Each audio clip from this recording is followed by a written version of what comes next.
Ay, hermanos, tan amables, Toñito, les digo. Este es de remanente, ¿no? Este es del seminario, ¿no? Con razón predicaron también anoche, hermano. Ay, oh, este púlpito, hermanos, vengan, tóquenlo, tómense fotos aquí. Es especial.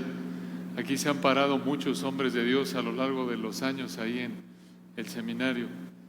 Y bueno, antes de entrar a nuestro estudio de la palabra, hermanos, solo algunos comentarios para animarles de nuevo, expresar nuestra gratitud. No podemos agradecerles lo suficiente, de verdad, a los predicadores por el esfuerzo, todos los hermanos que están sirviendo, también los hermanos que están haciendo el esfuerzo de estar aquí con las diferentes mesas, con los diferentes ministerios aquí representados. Les animamos a que pasen, tomen folletos, aunque a primera vista piensen, bueno, ¿para qué voy? Esto no es para mí.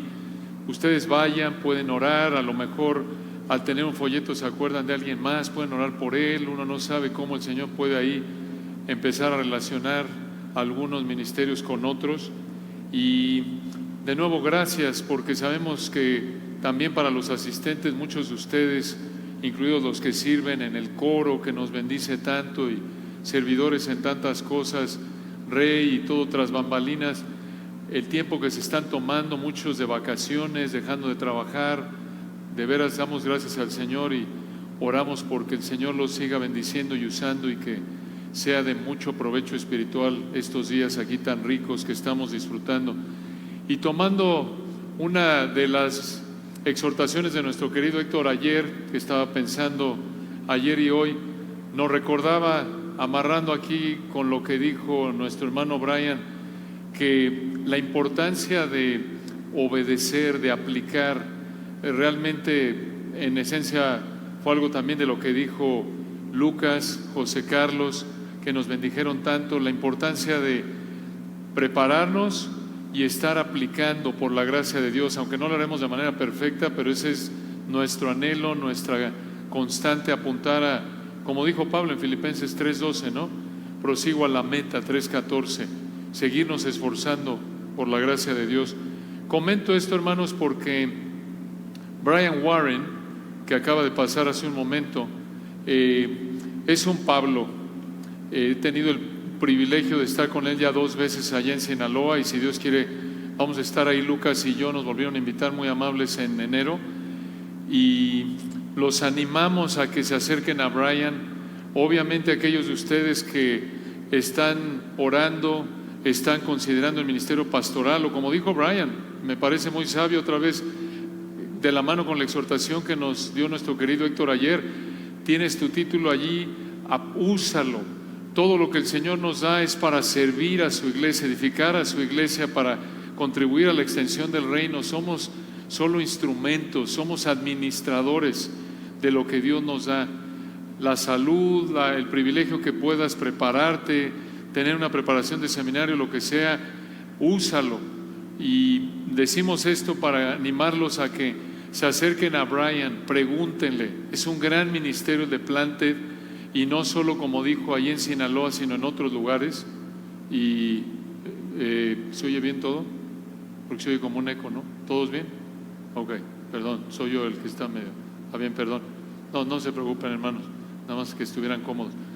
Pero los animamos a que se acerquen, vayan ahí a la mesa de palabra de gracia. Tienen varios programas, incluso para mujeres, diplomado en Biblia, teología, certificado en predicación expositiva, ministerio pastoral, el ministerio también de Master Seminary. Sabemos que algunos de ustedes están ahí. Tienen programas en línea, IDEX para mujeres también, todo en línea. Luego Master en Ministerio Bíblico en línea, Master en Divinidad completo en línea, en español todo, también presencial. Son privilegios enormes, aprovechen, no se intimiden, es que yo ya estoy muy grande. De hecho, tienen una beca en Masters para los que son mayores de 60, para animarlos, acaba de salir este año. Entonces, hermanos sesentones que están en la flor de la juventud, acérquense, hay una beca especial para ustedes, porque hay varios hermanos que el Señor ahí llama, y hay varios hermanos ahí caminando en el campus que están, y si pueden venir, obvio, si el Señor lo permite, es un privilegio estar ahí de manera presencial y involucrados en la iglesia de Grace. Y a uno dice, pero ¿cómo le voy a hacer? hermanos, todos nos preguntamos lo mismo, en un punto u otro, como decía Brian. Ustedes vayan, oren, si el Señor los quiere ir, les va a proveer, y de la mano con eso, vayan con Brian, busquen ahí, escúchenlo, les va a animar mucho. Es un hombre fiel, 24 años ahí, trabajando en el corazón digo, no que sea su capellán, pero ahí está el cuartel general del cártel de Sinaloa, y les puede contar muchas anécdotas muy interesantes, y ven la gracia del Señor. La verdad es algo que me impacta cada vez que voy, estoy con la boca abierta, pastores que están ahí en iglesias donde el cártel tiene sus operaciones y están codeándose con el cártel, y es fascinante, es emocionante ver cómo el Señor está esparciendo su evangelio aún en medio de todas esas personas. Sigamos orando por ellas, necesitan a Cristo, es lo que más necesitan. Entonces, acérquense a Brian. Y también veo a alguien que tiene aquí ya 42 años en México, ¿no? Elena, por ahí. Elena Parker, hermanos, es una celebridad, tienen que acercarse ya. Si no la conocen, acérquense, les va a animar, especialmente las hermanas. Otra hermana tipo nuestro querido Brian, de ese calibre, Paulina, fiel al Señor, que amamos, respetamos. Y bueno, damos gracias a Dios por esto. Los animamos de nuevo, este comercial breve, para que aprovechen, aunque no se vean como misioneros. Ustedes oren, acérquense a Elena, acérquense a Brian, acérquense a las mesas que están ahí, y a lo mejor no nos imaginamos ahí lo que el Señor tenga para ustedes. Aprovechen, es un privilegio, hermanos, estos recursos que el Señor está poniendo a su disposición. Bueno, regresamos en esta mañana al libro de Jonás, capítulo 2. Recuerden que aquí en Jonás el tema central de este gran libro de 4 capítulos es la gracia soberana del Señor. Gracia incondicional, libre, soberana. Un gran libro. Para algunos de nosotros a primera vista nos da la impresión de, bueno, este es un librito ahí de historia de flaneglógrafo de escuela dominical, y nada más de manera superficial lo conocemos, y dices, pues no hay mucho ahí. Hay bastante aquí, como en toda la palabra de Dios. Y recordarán que aquí en Jonás, este libro, estamos estudiando 4 acciones del Señor hacia Jonás, que nos ayudan a entender el problema y situación reales de la Ciudad de México. El problema y solución reales de la Ciudad de México. En primer lugar, ya vimos en el capítulo 1 cómo el Señor salvó a Jonás, más bien llamó a Jonás, y en esta mañana, en esta sesión, planeamos estudiar el capítulo 2 y 3 de manera compacta. No temáis, como dijo el Señor. Vamos a tratar de tener compasión hacia su espalda y su cuerpo. Sabemos que es un esfuerzo. Entonces, en primer lugar, vimos en el capítulo 1 cómo el Señor llamó a Jonás. Vamos a ver a continuación capítulo 2 cómo el Señor salvó a Jonás. El Señor salvó a Jonás, y de nuevo vamos a ir leyendo y explicando conforme avanzamos. Vean Jonás 2:1. Entonces oró Jonás a Jehová su Dios desde el vientre, en el hebreo desde el estómago del pez. Aquí tienen ustedes la primera vez en todo el libro en la que Jonás oró.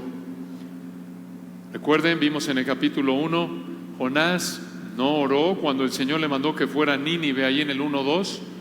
Ni siquiera le dijo al Señor por qué no quería predicar, como lo hizo Moisés ahí en Éxodo capítulo 4. Jonás, recordarán, tampoco oró cuando el capitán del barco le pidió que orara en medio de la tormenta, ahí en el 1:6. Y tampoco oró en el 1:15 cuando lo aventaron al mar, pero ahora sí ora. ¿Por qué? ¿En qué momento oró? Vean el versículo 2, Jonás 2:2. Y dijo: invoqué en mi angustia a Jehová, y Él me oyó. Desde el seno del Seol. Esa frase aquí significa que Jonás estuvo cerca de la muerte. Digamos que la vio cerca. Y cerca de la muerte, dice el versículo 2, vean al final, clamé. La idea es, clamé para pedir ayuda, y mi voz oíste. Entonces, al borde de la muerte, fue cuando Jonás oró y le pidió ayuda al Señor.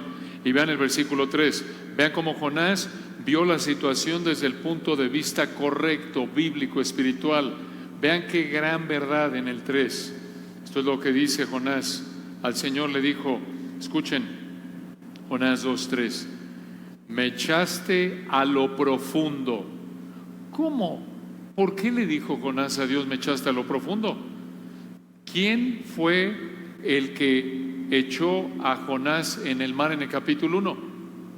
Los marineros. Entonces, ¿por qué dice aquí en el versículo 3, me echaste a lo profundo? Porque aquí Jonás está viendo a los marineros como un instrumento del Dios soberano. Esta, hermanos, es la perspectiva correcta en toda situación. Recordar que el Señor está en control de todo. Él es el Altísimo. Y todo lo que sucede, incluso seres humanos, buenos, malos, son instrumentos para cumplir lo que el Señor quiere. Esta es la perspectiva de Jonás. Por eso vean el versículo 3, él dijo, me echaste, le está hablando a Dios, me echaste, pero Dios no lo echó personalmente, no vino el ángel de Jehová, no, de alguna manera se manifestó, no, simplemente usó a los marineros y Jonás entendió que Dios lo echó al mar usando a los marineros. Por eso versículo 3, me echaste a lo profundo, en medio de los mares, y me rodeó la corriente. Y escuchen esto, todas tus ondas y tus olas pasaron sobre mí. Esto refleja, vean esto, ondas, olas. Esto refleja que Jonás entendió correctamente que Dios es el dueño de su creación. Por eso dijo, todas tus ondas, tus olas, las olas del mar en medio de las que estaba Jonás, son de Dios. Por eso Jonás 2:3 le dijo Jonás a Dios, todas tus ondas, tus olas. Y aquí, como lo vemos en el resto del texto, pero de manera implícita lo vemos, Dios usó todo esto a los marineros, a su creación, para cumplir su plan. Tenía Jonás exactamente donde lo quería. Vean, hermanos, cómo Jonás debemos cultivar, mantener esta manera de pensar.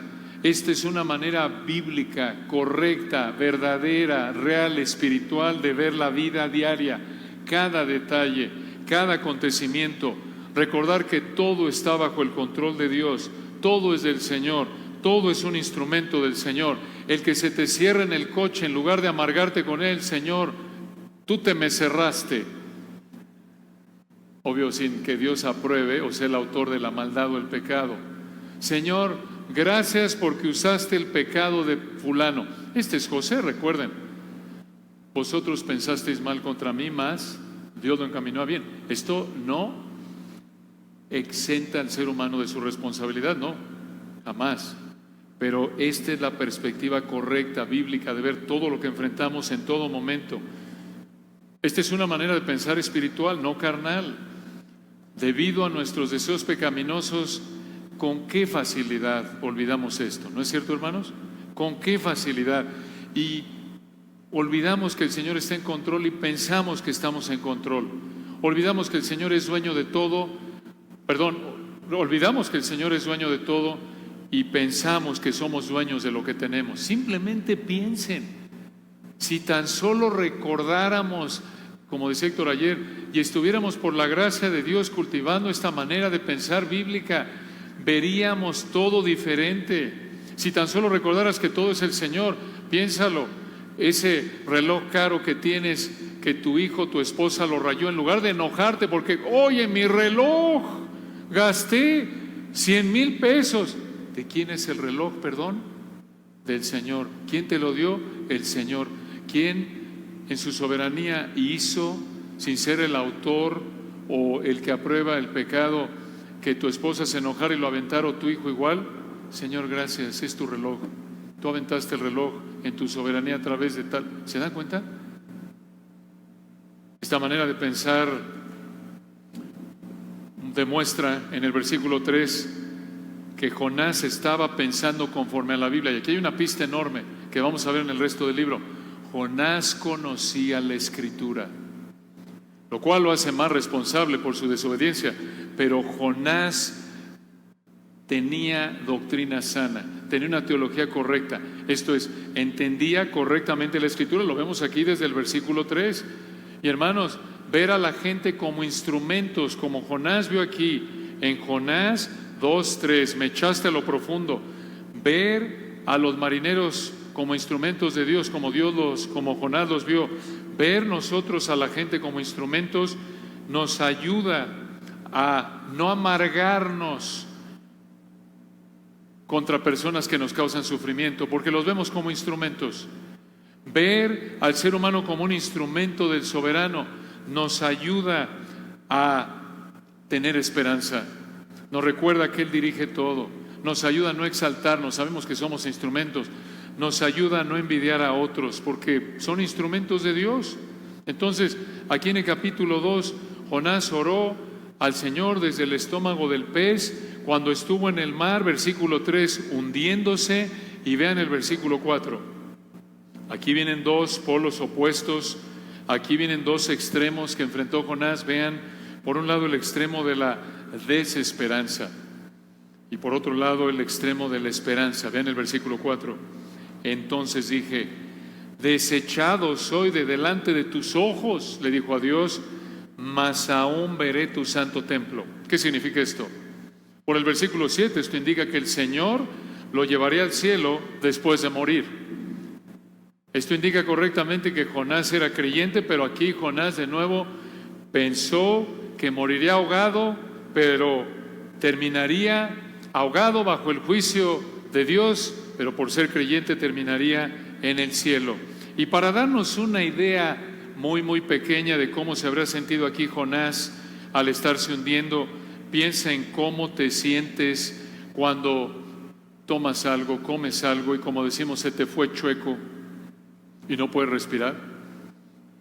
O has estado en alguna alberca o en el mar, por alguna razón tragas agua y no puedes respirar.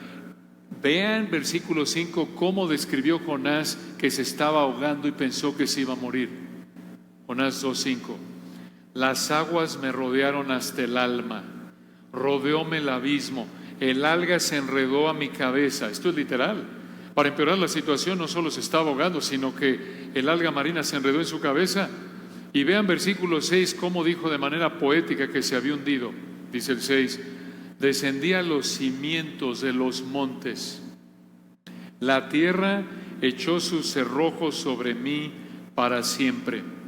De nuevo, esto enfatiza que Jonás pensó que moriría. Jonás se estaba ahogando y vean el versículo 6, aquí entra la intervención del Señor al rescatarlo. Versículo 6 al final, mas tú sacaste mi vida de la sepultura. Vean lo que estaba pasando, hundiéndose, ahogándose. El Señor lo arrancó, por así decirlo, de las garras de la muerte. ¿Y cómo lo arrancó el Señor de las garras de la muerte? Vean el versículo 7, mas tú sacaste mi vida de la sepultura. Vean cómo Jonás está pensando teológicamente, bíblicamente, así hay que pensar. ¿Cómo? ¿Por qué le dice en el versículo 6 al final, mas tú sacaste mi vida de la sepultura? Tú me salvaste de la muerte. ¿Cómo lo hizo el Señor? Jonás 1:17, Jehová tenía preparado un gran pez que tragase a Jonás. De nuevo, vean la mentalidad teológica de Jonás. Así tenemos que pensar, hermanos. Esta es la manera correcta de ver la vida. Esta es la realidad. El Señor le salvó la vida usando este gran pez. Y vean al final del versículo 6, le dijo al Señor, Jonás 2:6, oh Jehová Dios mío. ¿Qué significa esto? Que Jonás era un creyente genuino. Tenía una relación personal, salvadora con Yahweh. Yahweh es la palabra hebrea que se traduce Jehová, que apunta a que Él es el Dios del pacto, como alguien dijo, el infinito, el incambiable, el independiente. Y vean versículo 7, cómo Jonás siguió describiendo lo que pasó. Dice Jonás 2:7, cuando mi alma desfallecía en mí, me acordé Aquí está la clave. Me acordé. Vean ustedes, hermanos, aquí encuentran ustedes el punto de quiebre en términos humanos. Como lo vivimos, como lo vemos en la palabra de Dios una y otra vez, te acordarás, te acordarás. Necesitamos estar colocando la palabra de Dios en nuestra mente y mantenerla fresca a través de lectura, estudio, predicaciones, grabaciones. Colocarla en tu mente. La tenía Jonás, la palabra de Dios en su mente, por eso pensaba así. Pecó, recuerden, pero en medio de su pecado, versículo 7, cuando mi alma desfallecía en mí, me acordé de Jehová y mi oración llegó hasta ti en tu santo templo. ¿Qué lugar es este? ¿Dónde estaba Jehová cuando Jonás oró? ¿Por qué dice aquí Jonás 2:7, mi oración llegó hasta ti en tu santo templo? ¿Dónde está el Señor en este momento en Jonás 2:7? En el cielo. En el cielo. Jonás entendía que Dios no habita en templos hechos por manos humanas. No, este es el cielo. Aquí, en Jonás 2:7, Jonás repite con más detalles lo que dijo en los versículos 1 y 2. Fue hasta este punto de aflicción intensa que Jonás clamó al Señor. Fue cuando ya pensaba que se moría, que clamó al Señor. Y escuchen, el Señor en su gracia infinita lo escuchó. Vean de nuevo, este es el tema central del libro de Jonás, la gracia soberana de Dios.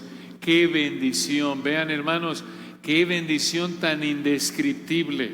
Piensen en esto, que el Señor tenga tal conocimiento y tal compasión que escuchó la oración de Jonás, ese profeta desobediente, rebelde, soberbio, estando Jonás adentro del estómago de un pez.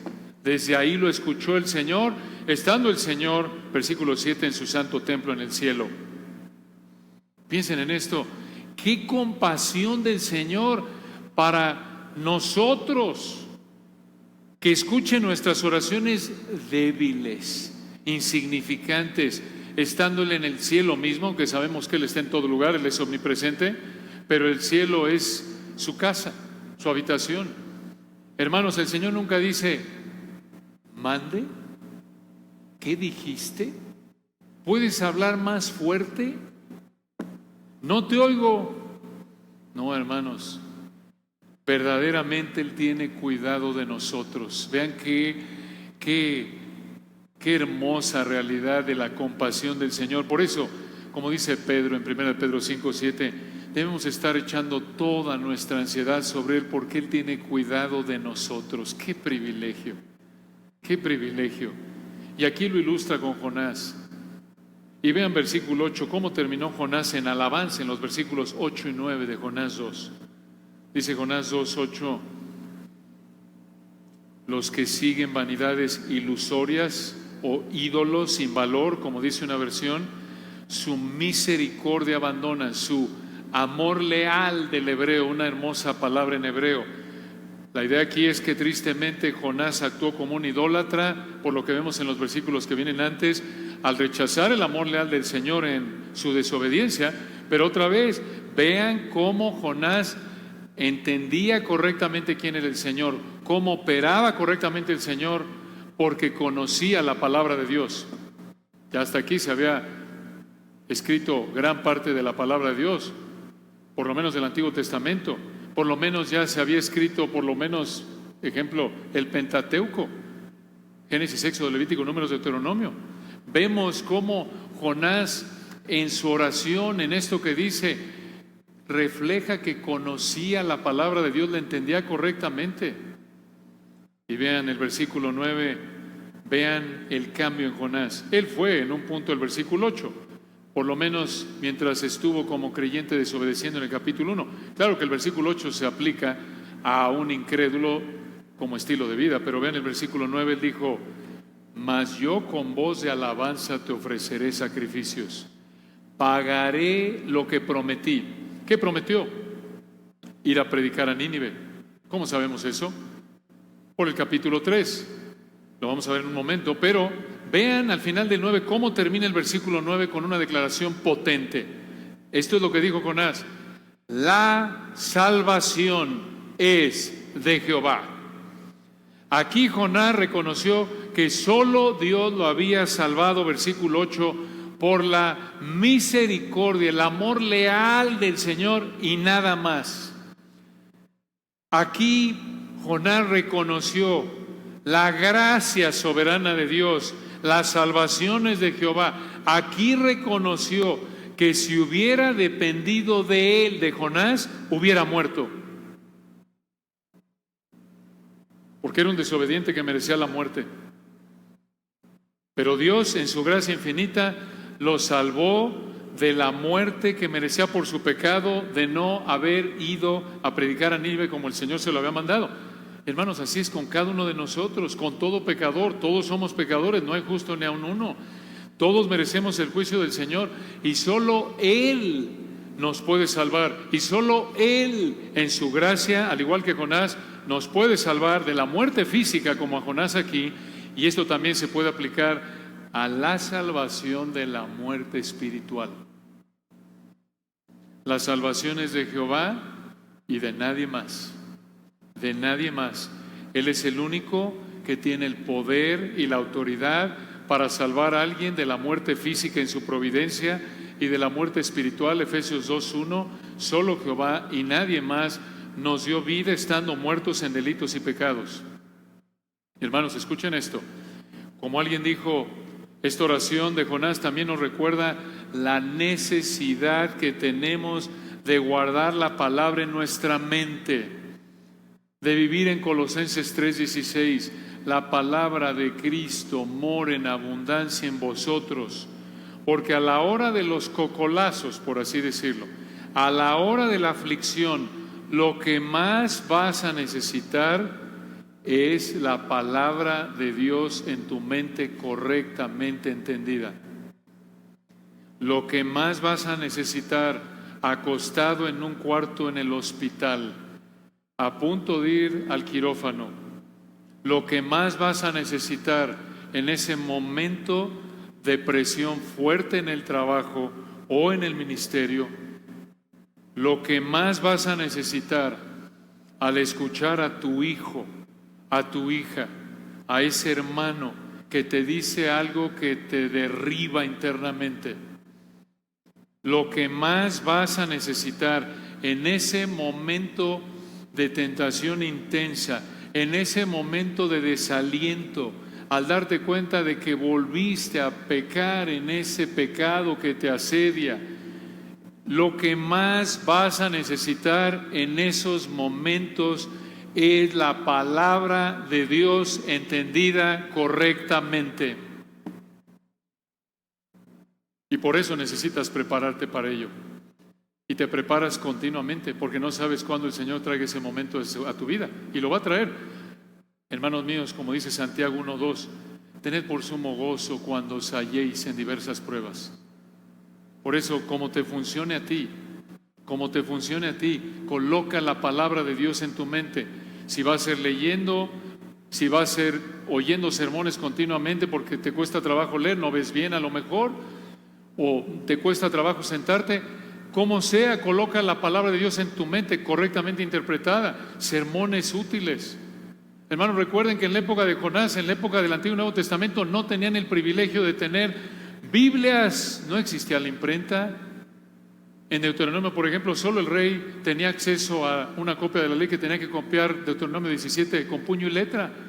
La gente en el Antiguo Testamento, los creyentes, la nación de Israel, en el Nuevo Testamento, la iglesia, no tenían el privilegio que tenemos de tener 1, 2, 3, hasta tenemos hoy día la opulencia de algunos de coleccionar Biblias. Y no que es pecado, pero eso habría sido impensable en la época bíblica. El único momento cuando podían escuchar la palabra era cuando se congregaban. Tenían que estar en un esfuerzo continuo, consciente de estar repitiendo, recordando lo que les habían dicho, porque los materiales para escribir en la época del Antiguo y Nuevo Testamento eran sumamente caros. No es que sacaban sus notas como nosotros, y hoy día no solo impresos, sino en el celular, en el dispositivo móvil, en la computadora. Hermanos, es un privilegio y en otro sentido es una gran responsabilidad. Entonces, como sea mejor para tu situación, en la situación de la vida en la que estés, como sea, coloca la palabra de Dios en tu mente, estudia, echa mano de buenos libros, escucha sermones, pero prepárate, llena tu mente de la palabra de Dios, porque lo que, de nuevo, como dijo este hermano, lo que más vas a necesitar en el momento, por así decirlo, que estés en el estómago del pez, va a ser recordar la palabra de Dios. Y vean de nuevo versículo 10, en Jonás 2:10, el poder soberano del Señor. Vean cómo el Señor usó al pez para salvar a Jonás de morir ahogado y de morir adentro del pez. Jonás 2:10, y mandó, o se puede traducir, habló Jehová al pez y vomitó a Jonás en tierra. Miren, hermanos, vomitar es algo muy desagradable. Todos vamos a estar de acuerdo con eso. Veas un perro vomitando, o veas una persona, o tú, es muy desagradable. Pero aquí en Jonás 2:10 tienen un vómito que habría sido muy, muy agradable para Jonás. Habrá sido el vómito más placentero que habría enfrentado en su vida. Y esto nos lleva a la tercera de 4 acciones del Señor hacia Jonás, que nos ayudan a entender el problema y solución reales de la Ciudad de México. Ya vimos en el capítulo 1 cómo el Señor llamó a Jonás, en el 2 cómo el Señor salvó a Jonás, y vean en el capítulo 3 cómo el Señor usó a Jonás. El Señor usó a Jonás. Vean esto se pone cada vez mejor, no que haya algo mejor que otras partes en la palabra de Dios. Como dijo Lucas ayer, toda la Escritura es inspirada, es perfecta, rica. Vean este texto tan rico. Vean cómo el Señor usó a Jonás. Jonás 3:1. Vino palabra de Jehová por segunda vez a Jonás, diciendo. Una pausa ahí, explicamos en Jonás 1:1. Esto apunta es una manera de personificar la palabra o el verbo. Este es el Señor Jesucristo. No sabemos cómo vino a Él, pero observen aquí, versículo 1 del 3:1, vino palabra de Jehová por segunda vez a Jonás. Hermanos, esto era una lección para Jonás y para todo Israel y para toda persona como nosotros, que leyéramos, que escucháramos, que estudiáramos este libro. ¿Por qué? ¿Por qué? Porque escucha esto. ¿Nínive merecía que Dios le mandara un profeta? No. ¿Por qué Nínive y no los cananeos?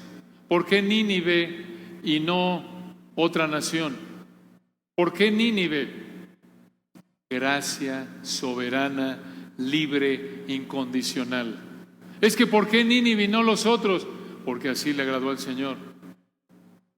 Como lo explicaba ayer José Carlos de manera tan clara, ¿quién eres tú? En las palabras de Pablo en Romanos 9, mas antes, hombre, ¿quién eres tú para que alterques con Dios?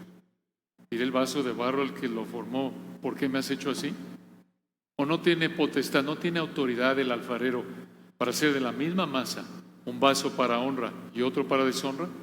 ¿Y qué si Dios, queriendo mostrar su ira y hacer notorio su poder, soportó con mucha paciencia los vasos de ira preparados para destrucción, y para hacer notorias las riquezas de su gloria, las mostró para con los vasos de misericordia que Él preparó de antemano para gloria? ¿Quiénes somos nosotros para cuestionar de qué manera, a través de quién, en qué momento Dios escoge mostrar sus perfecciones a través de esta persona o a través de aquella persona? ¿Quiénes somos nosotros? Hijos de hombre, Ezequiel. Como David dijo, pulgas, perros muertos. Como Abraham dijo, polvo, ceniza. Somos, Isaías 40, menos que nada y que lo que no es. ¿Cómo nos atrevemos a cuestionar al Altísimo? Y no solo en términos de limitaciones físicas, intelectuales, espirituales, sino en términos de pecado. Nosotros que somos, no hay en nosotros nada bueno por nosotros mismos. Pablo lo dijo, Romanos 7, porque yo sé que en mí, esto es en mi carne, no mora el bien. Quiere decir, no hay una cosa buena. Lo que no sea pecado en tu vida es una expresión de la gracia de Dios, porque Dios se agradó en dártela. Entonces, ¿por qué Dios quiso mostrarle a Nínive gracia? Porque quiso, determinó, escogió manifestar su gracia de manera soberana a Nínive. Aunque Nínive no merecía que el Señor le mandara un profeta para predicarle, escuchen, así tampoco merecía Jonás que el Señor, versículo 1, le volviera a hablar por segunda vez. Esto es gracia soberana. Y hermanos, ¿por qué el Señor? Piénsenlo, desde el punto de vista humano. En Números capítulo 20, recuerdan, ahí está ya, están a 40, ya pasaron los 40 años de Israel dando vueltas en el desierto, están a punto de entrar a la tierra prometida, y ya murió casi toda la primera generación, y al borde de terminar los 40 años, Aarón y Moisés, en lugar de hablarle a la roca para que Dios diera agua a través de la roca, ¿qué hicieron? Le pegan. Y Dios dice, desobedeciste, no creíste en mí, no entras a la tierra. En términos humanos, lo que hizo Moisés fue mucho menor a lo que hizo Jonás, ¿no es cierto? ¿Por qué el Señor entonces no le dio una segunda oportunidad a Moisés? Tenía 120 años de edad ahí Moisés. Había estado 40 años en el desierto con los israelitas, con queja tras queja tras queja. Uno diría, oye, Señor, ¿no pudiste haber sido más compasivo con Moisés y menos con Jonás? Me parece, desde el punto de vista humano, como que Moisés merecía más compasión que Jonás, ¿no? Desde el punto de vista humano quizás, pero el soberano es el que decide. Podríamos explicar desde otros pasajes por qué Dios así decidió hacerlo con Moisés. Hay varias indicaciones en el texto de Números. Por tiempo no lo vamos a hacer, pero simplemente para efectos de la ilustración. En resumen, porque el Altísimo así lo decidió. No hubo una segunda vez para Moisés, pero sí para Jonás. ¿Por qué? Por la misma razón por la que Dios quiso mandar a Jonás a Nínive. ¿Por qué? Por gracia libre, soberana, incondicional. Vean el versículo 2, y esto, hermanos, nos debe llevar a la adoración, a la gratitud, confianza en Él. Pero lo vamos a ver con más detalle aquí. Vean Jonás 3:2. Este es el Señor, recuerdan, esta es la segunda comisión, por así decirlo, del Señor para Jonás. Le dice en Jonás 3:2, levántate y ve a Nínive, aquella gran ciudad, y proclama en ella el mensaje que yo te diré. Vean elementos parecidos a los que nos explicó ayer José Carlos con Ezequiel, con Jeremías. Versículo 3, vean ahora sí, muy obediente Jonás. Vean aquí su arrepentimiento. Versículo 3, y se levantó Jonás, ya no se fue a Tarsis, se levantó Jonás, Jonás 3:3, y fue a Nínive conforme a la palabra de Jehová. En otras palabras, obedeció. Y era Nínive ciudad grande en extremo, de 3 días de camino.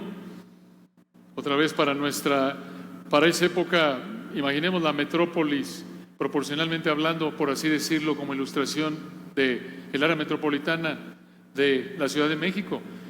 ¿Por qué dice ahí al final del 3, era Nínive ciudad grande en extremo, de 3 días de camino? ¿3 días de qué? Bueno, entre que tomaba tiempo de darle la vuelta a la ciudad y que Jonás iba predicando, se tardó 3 días por el tamaño de la ciudad. Y hay información histórica que ilustra que Nínive realmente era una ciudad grande en extremo. Pero vean, hermanos, misma verdad, versículo 2, proclama en ella el mensaje.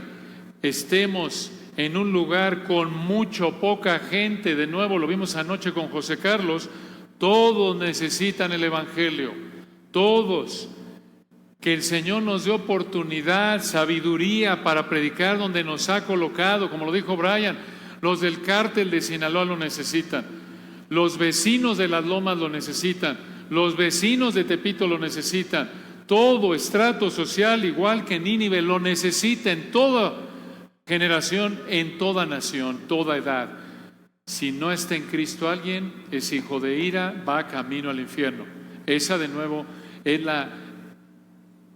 la necesidad más grande, es el problema real de fondo de la Ciudad de México, de cualquier otra ciudad, de cualquier ser humano, desde que Génesis 3 sucedió, y por lo tanto todos necesitan el Evangelio por igual. El mensaje es igual para todos. Y vamos a verlo en un momento con más detalle, versículo 4. Vean cómo cumplió Jonás con lo que el Señor le dijo. Jonás 3:4. Y comenzó Jonás a entrar por la ciudad, camino de un día. ¿Qué significa esto? La idea es que desde el primer día que entró en Nínive, comenzó a predicar como alguien dijo, y vean el contenido de su predicación, Jonás 3:4, y predicaba diciendo: de aquí a 40 días Nínive será destruida. Ahí tienen ustedes un mensaje de 8 palabras en español, en Reina Valera 60, 5 en hebreo. Un mensaje de 5 palabras en hebreo. Ahora, por lo que dice el versículo 2, esto fue lo que el Señor le dijo a Jonás que dijera. Es posible que lo que vemos aquí en Jonás 3:4 fuera un resumen de un mensaje más largo de Jonás, pero el mensaje era este: Nínive sería destruida por Dios debido a su pecado, y la implicación es que Jonás los estaba llamando al arrepentimiento. Y aquí tienen ustedes, hermanos, un gran ejemplo de cómo debemos predicar. Debemos predicar la palabra de Dios de manera clara, simple, directa. Clara, simple, directa. Y lo más importante es predicar únicamente la palabra. Únicamente predicar la palabra de manera clara, simple, directa, aunque nos parezca demasiado simple. La predicación de Jonás, hermanos, es un ejemplo de no predicar usando técnicas humanas, pensando que las técnicas humanas son lo que determina la conversión del pecador o la santificación del convertido. Tenemos que explicar de manera simple y clara las Escrituras. Esto es exactamente lo que quiso decir Pablo en 1 Corintios 2, 1 y 2. ¿Se acuerdan? Cuando dijo a los corintios que él no vino con palabras persuasivas de humana sabiduría, sino con demostración del Espíritu y de poder. Él predicó a Cristo y este crucificado. ¿Qué significa eso? Solo explicó el Evangelio y llamó a la gente al arrepentimiento. Punto. Pero vean, hermanos, la gracia y la paciencia del Señor. Y por cierto, eso te debe animar, hermana. No tienes que ser una doctora en teología para predicarle a tus hijos. No. Explica la palabra de Dios de manera clara, simple, directa. Pero vean la gracia y paciencia del Señor. Les dio 40 días para arrepentirse. Versículo 4, véanlo de nuevo. Jonás 3:4. De aquí a 40 días Nínive será destruida. 40 días. De esta manera el Señor le habría dado tiempo para que toda la gente de esta ciudad grande escuchara la palabra. Esta es una gran ilustración de Romanos 2:4, cómo el Señor muestra su gracia y paciencia al pecador, al incrédulo. Jonás también nos recuerda otra vez de cómo el Señor usa la predicación de su palabra mediante creyentes para llamar al arrepentimiento y fe en Cristo al incrédulo. Es un privilegio, es una responsabilidad inmensos. Somos embajadores, 2 Corintios 5:20. Recuerden, el poder está, hermanos, en el mensaje, no en el predicador. No depende de nuestras técnicas de persuasión. No. Vean, versículo 5, el poder del Señor y su palabra. Vean nada más cómo el Señor usó este mensaje simple. Ya lo vimos resumido en el 4. No pierdan de vista esto. Vean el 3:4. Este fue el mensaje resumido. De aquí a 40 días Nínive será destruida. Versículo 5. Y los hombres de Nínive creyeron a Dios y proclamaron ayuno y se vistieron de cilicio. Se refiere el cilicio a una tela áspera que se colocaban para demostrar que estaban profundamente tristes. Vean quién lo hizo, versículo 5 al final. Desde el mayor hasta el menor de ellos. ¿Qué significa esto? No se refiere a edad, se refiere a todo nivel social. Esto demostró el arrepentimiento de Nínive, como lo confirma el resto del capítulo. ¿Qué pasó aquí? Al oír la predicación de Jonás, el Señor abrió su entendimiento, los llevó al arrepentimiento, tomando las palabras de Hechos 16, 14, así como Lidia. Aquí el Señor abrió el corazón de ellos, les dio el entendimiento, les dio la capacidad de arrepentirse y creer. Y por lo que vemos en el texto, se arrepintieron desde el primer día que Jonás empezó a predicar. ¿Podríamos pensar, oye, esto fue genuino? Totalmente. ¿Cómo sabemos? Lo confirma el resto del texto, pero lo confirma el Señor Jesucristo en Lucas 11:32. Escuchen cómo el Señor Jesucristo certificó que Nínive se arrepintió. Lucas 11:32. Los hombres de Nínive se levantarán en el juicio con esta generación y la condenarán porque, escuchen, Lucas 11:32, a la predicación de Jonás se arrepintieron. Ahí está. Vean, hermanos, qué gran ejemplo. Tenemos que estacionarnos aquí, hermanos, un momento. Esto es tan rico. Vean qué gran ejemplo del poder del Señor, de su palabra. De nuevo, Jonás 3:4. Esta fue la predicación, este fue el mensaje condensado. De aquí a 40 días Nínive será destruida. Con esta predicación, Jonás 3:5 dice que el Señor llevó al arrepentimiento esta gran ciudad. Y por lo que dice Jonás 4:11, fueron unas 600,000 personas las que se arrepintieron. Piensen en esto. En Jonás 3:4, solo Jonás predicó. No era un ejército ahí de misioneros, no eran 12, 40 o 100, era uno, un predicador con un mensaje simple. De aquí a 40 días Nínive será destruida. Con un hombre, con ese mensaje tan simple, Dios convirtió a 600,000 personas. ¿Quién puede hacer eso? La salvación es de Jehová. Solo el Señor, solo el Señor. Vean qué ejemplo para nosotros, hermanos, qué aliento. Para todo predicador, para todo misionero, para todo cristiano, de la importancia de predicar la palabra de Dios de manera fiel. Fidelidad. Aunque nos parezca simple o no muy sofisticado o demasiado crudo o áspero, directo, lo que sea. Aquí en Jonás 3 tenemos un gran ejemplo del poder del Señor y de su palabra. Vean qué ilustración de que la palabra de Dios es viva y eficaz. Qué ilustración, aunque no es propiamente el Evangelio, pero es una gran ilustración de Romanos 1:16, de que el Evangelio es poder de Dios para salvación. Y otra vez, hermanos, para exaltar aún más el poder de Dios. ¿Quién fue el hombre que Dios usó para hacer esto? ¿Fue Job, el perfecto y recto temeroso de Dios? ¿Fue Daniel? ¿Fue José? No, fue Jonás, el que no quería ir a predicar en el capítulo 1. Y esto vuelve a enfatizar el poder del Señor y su palabra. Y esto vuelve a recordarnos que la salvación depende del Señor en su totalidad, no de nosotros. El Señor salva a través de su palabra predicada por vasos ineptos, indignos como nosotros. Tenemos este tesoro en vasos de barro, 2 Corintios 4:7, para que la excelencia del poder sea de Dios y no de nosotros. Vean qué ejemplo, qué ejemplo. Qué recordatorio tan fuerte de que la conversión de una persona depende de Dios, no del predicador. Qué bendición.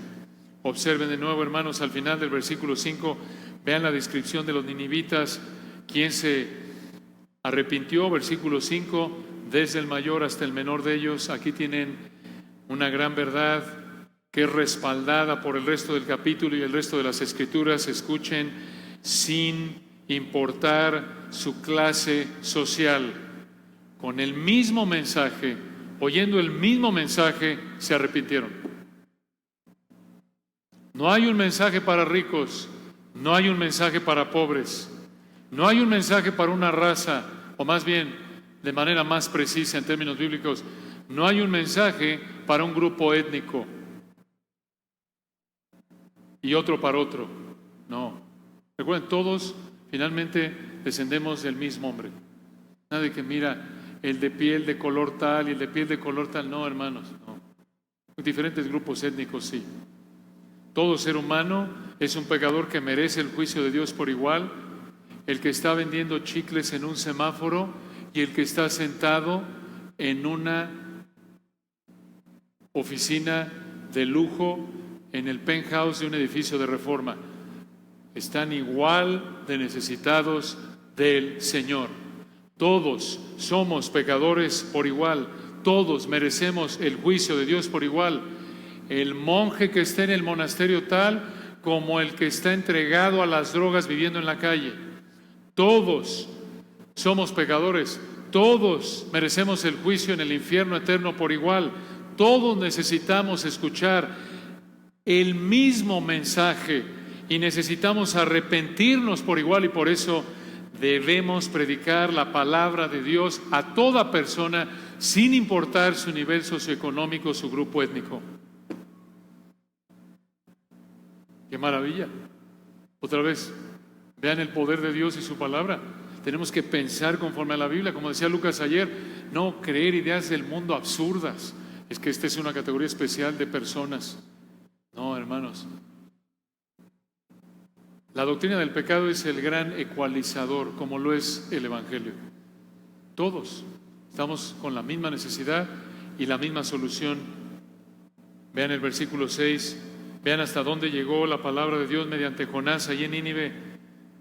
Y llegó la noticia hasta el rey de Nínive, probablemente fue el rey Adad Nirari III o el rey Asurdán III, y se levantó de su silla, escuchen esto, se despojó de su vestido, esta era la ropa real del rey, y se cubrió de cilicio, de nuevo esta tela áspera, y se sentó sobre ceniza. Esta fue una manera en la que demostraban tristeza profunda en esta época.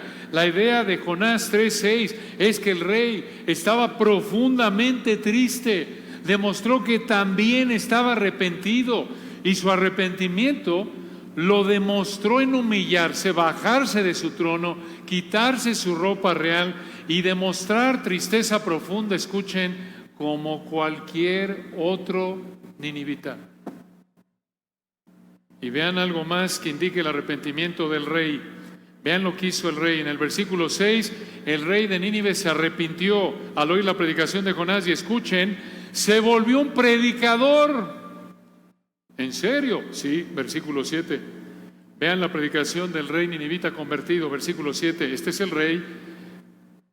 Jonás 3:7, el rey hizo proclamar y anunciar en Nínive por mandato del rey y de sus grandes, diciendo, hombres y animales, bueyes y ovejas, no gusten cosa alguna, no se les dé alimento ni beban agua. Esto indica la seriedad con la que el rey recibió la advertencia de Jonás, que mandó un ayuno total sobre toda persona y todo animal. Hermanos, esto es literal. No tomen una gota de agua, no prueben un bocado de comida. Humanos y animales. ¿Por qué animales? Si los animales no se pueden arrepentir, es correcto. Pero esto parece apuntar a una costumbre persa en la que los animales eran usados en ceremonias tristes, como un escritor dice. Pero vean el versículo 8. El versículo 7 ya nos da una idea de la desesperación del rey. Se volvió un predicador, está desesperado. Esto lo refleja el hecho de que mandó un ayuno total a humanos, animales, y vean su nivel de desesperación, de preocupación, de alarma, de urgencia, porque si no se arrepentían, Dios los iba a juzgar. Esto refleja su fe genuina, versículo 8. sino cúbranse de cilicio. Otra vez, esta tela áspera que acompañaba la tristeza profunda, hombres y animales, versículo 8, y clamen a Dios fuertemente. Y conviértase, vea nada más lo que mandó el rey, versículo 7, ayuno total, 1, 2, tristeza profunda en el 8, 3, clamar a Dios, esto es, rueguen a Dios en oración, versículo 8, y 4, conviértanse al final del 8, conviértanse cada uno de su mal camino, de la rapiña, de la violencia que hay en sus manos. En otras palabras, dejen el pecado. Este rey los llamó al arrepentimiento. Aquí ya hay dos predicadores en Nínive, Jonás y el rey convertido en Nínive. ¡Qué maravilla! Y vean, por cierto, al final del 8, la violencia. Esto nos da una idea del pecado en el que vivía Nínive. Pero además, versículo 9, vean esto, vean cómo concluyó el rey su predicación, versículo 9, por así decirlo. ¿Quién sabe, Jonás 3:9, quién sabe si se volverá y se arrepentirá Dios? Esa palabra arrepentirá se puede traducir, como lo dice una versión, ablandará o cederá. Es una mejor traducción del original. Entonces, vean de nuevo el texto. ¿Quién sabe? Esto fue lo que dijo el rey de Nínive a los ninivitas. Arrepiéntanse, versículo 8, versículo 9, porque quién sabe si se volverá y se ablandará Dios y se apartará del ardor de su ira y no pereceremos. Vean ustedes, hermanos, esto demuestra un temor sobrenatural en el rey. De nuevo, esto demuestra que el Espíritu Santo estaba operando aquí. Prácticamente que el Espíritu Santo había ya regenerado al rey ninivita. Qué motivación, hermanos, a evangelizar. Uno no sabe. El texto no dice que Jonás fue y pidió cita con el rey y le predicó directamente, no. El texto no dice eso. Uno no sabe si conforme tú eres fiel en predicarle a alguien que ni te imaginas, conoce a alguien que aquí y acá a lo mejor trabaja con el presidente López Obrador y le predican el evangelio a él o a alguien de su gabinete, no sabes, o quien sea. Uno no sabe. Y vean versículo 10, estamos llegando ya a la conclusión rápidamente, cómo respondió el pueblo de Nínive al mandato del rey, de ayunar, arrepentirse, clamar al Señor, sobre todo, vean cómo el Señor respondió a ellos. Jonás 3:10, y vio Dios lo que hicieron, que se convirtieron de su mal camino y se arrepintió. Otra vez misma palabra, Dios se ablandó, cedió del mal que había hecho que les haría y no lo hizo. Qué gracia del Señor. Gracia en no juzgarlos y gracia en concederles arrepentimiento. Porque como 2 Timoteo 2:25 dice, entre otros textos, el arrepentimiento es un regalo de Dios. Dios nos capacita para arrepentirnos de nuestro pecado. Entonces, hermanos, escuchen esto. Que el Señor mantuviera con vida a Jonás usando a un pez es un milagro. Y que el Señor concediera arrepentimiento a una ciudad como Nínive es otro milagro. Y este milagro de conceder arrepentimiento al muerto espiritual es el único milagro que el Señor sigue haciendo en la actualidad. El único milagro. Y vean de nuevo el versículo 10. Observen que aquí el Señor confirmó. Vean cómo el Señor confirmó que se arrepintieron. Y vean, para terminar, vean cómo se ve el arrepentimiento verdadero. Versículo 10. ¿Vio Dios lo que hicieron? Que se convirtieron de su mal camino. Escucha, si realmente te has arrepentido y creído en Cristo para vida eterna, vas a dejar tu pecado, igual que los ninivitas. Vas a ser como los tesalonicenses, en 1 Tesalonicenses 1:9. Ahí nos dice el texto que ellos se convirtieron de los ídolos a Dios para servir a Dios vivo y verdadero. Si tú realmente te has arrepentido y creído en Cristo para salvación, vas a vivir para agradar al Señor como estilo de vida. Lo más importante en tu vida va a ser agradar al Señor, por imperfecta que sea tu obediencia, y lo va a hacer. Va a ser imperfecta hasta que el Señor te dé un cuerpo de resurrección, pero la constante en tu vida, si realmente te has arrepentido por la gracia de Dios, igual que los ninivitas, es que vas a dejar de vivir para lo que vivías antes. Vas a dejar de vivir como lo más importante en tu vida, para el dinero, el cuerpo, el trabajo, la familia, lo que sea. Vas a dejar de vivir para eso como lo más importante en tu vida, y vas entonces a empezar a vivir como lo más importante en tu vida para agradar a Dios. Esa es la meta del cristiano, como Pablo dijo en 2 Corintios 5, estando ausentes o presentes, esto es, estando en el cielo o en la tierra, procuramos serle agradables. Esa es nuestra prioridad. Eso es amar al Señor nuestro Dios con todo nuestro corazón, mente, alma y fuerza. Eso es adorar a nuestro Señor. Ese es nuestro mayor deleite. Adorar a nuestro amado Señor Jesucristo, amarlo y demostrarlo en vivir primordialmente para Él. Y aunque todavía luchemos con el pecado de idolatría, al vivir en momentos para algo que no sea el Señor, la constante en nuestra vida como creyentes genuinos es vivir para el Señor. Eso, hermanos queridos, es arrepentimiento. Ese es el arrepentimiento que el Espíritu Santo produce para vida eterna. Ese es el arrepentimiento al que debemos llamar a la Ciudad de México, donde el Señor nos coloque. Oremos. Padre, gracias por este texto tan hermoso, verdades tan ricas que abren nuestro apetito para detenernos y profundizar y contemplarlas. Gracias, Señor, te alabamos por tu gracia en la vida de Jonás, en la vida de los ninivitas, en nuestra vida y en las vidas de tantos otros creyentes a lo largo de la historia. Te alabamos, Señor, que esto nos motive a expresar nuestra adoración siendo fieles como Jonás aquí lo fue, por tu gracia, para que tú, anhelamos y oramos, conviertas a toda persona que oye el Evangelio conforme a tu voluntad para tu gloria. Amén.